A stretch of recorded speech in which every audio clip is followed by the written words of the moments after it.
Баршаңызға сәлем достар, каналыма қош келдіңіздер. Менің есімім Арай. Бұл сабақта біз сіздермен бірге мынандай кішкентай жүрекшелерді тоқып үйренетін боламыз. Бұл жүрекшелерді сіздер кез келген затқа декор ретінде пайдалансаңыздар болады.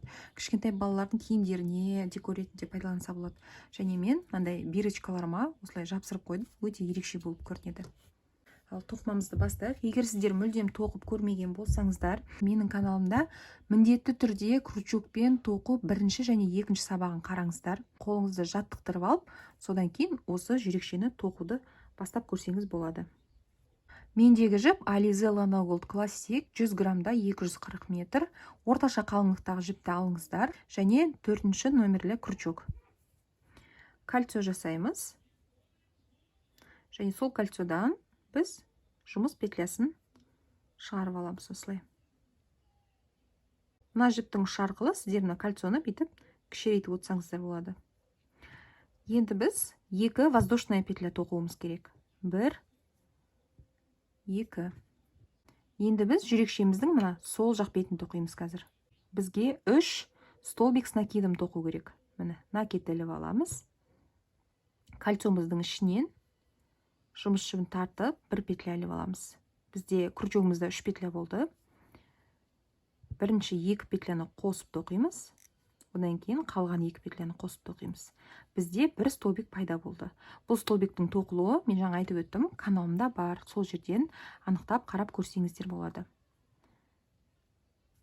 Екінші столбик. Және 3-ші столбик. 3 столбик с накидом тоқыдық. Енді бізге 3 полустолбик тоқу керек болады. Накид іліп алдық. Жаңа кольцомыздан 1 петля алдық, е? Крючокта 3 петля. Осы үшеуін қосып бірге тоқимыз. Бұл бізде полустолбик. Осындай полустолбиктан 3 тоқуымыз керек. 1, 2 және 3-ші. Міне, жүрекшеміздің сол жақ бетін тоқып болдық. Енді оң жақ шетін тоқымастан бұрын біз 1 столбик с накидом тоқуымыз керек. Бұл біздің жүрекшеміздің жаңағы дәл ортасы болады. Міне, столбик с накидом тоқыдық. Енді жүрекшенің оң жағын тоқимыз. Оң жағында дәл сол жағын тоқыған сияқты. 3 полустолбик, 3 столбик с накидом тоқимыз.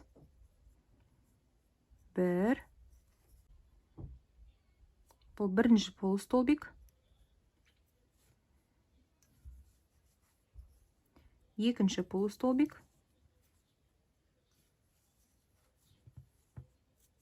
3-ші полустолбик. 3 полустолбик тоқыдық.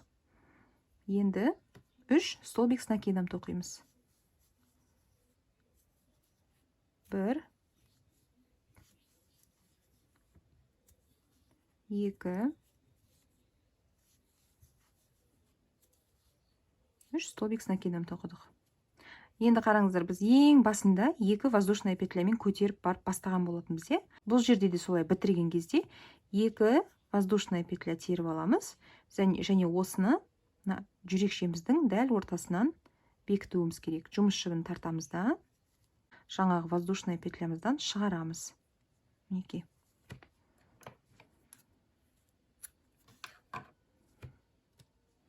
Мынаны бұлай уже тартып шығарсақ болады. Енді мына жіптің ұшын жүрекшенің артына өткізуіміз керек. Бағана бас жағындағы қалған жіптің ұшын тартқан кезде біздің жүрекшеміздің ортасындағы тесігі жабылады. Мінекей.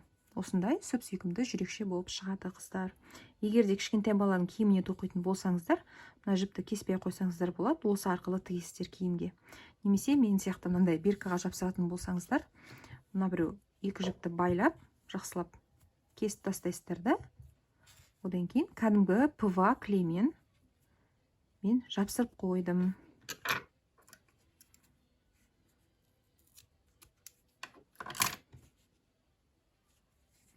Қараңыздар, өте сүйкімді болып шықты.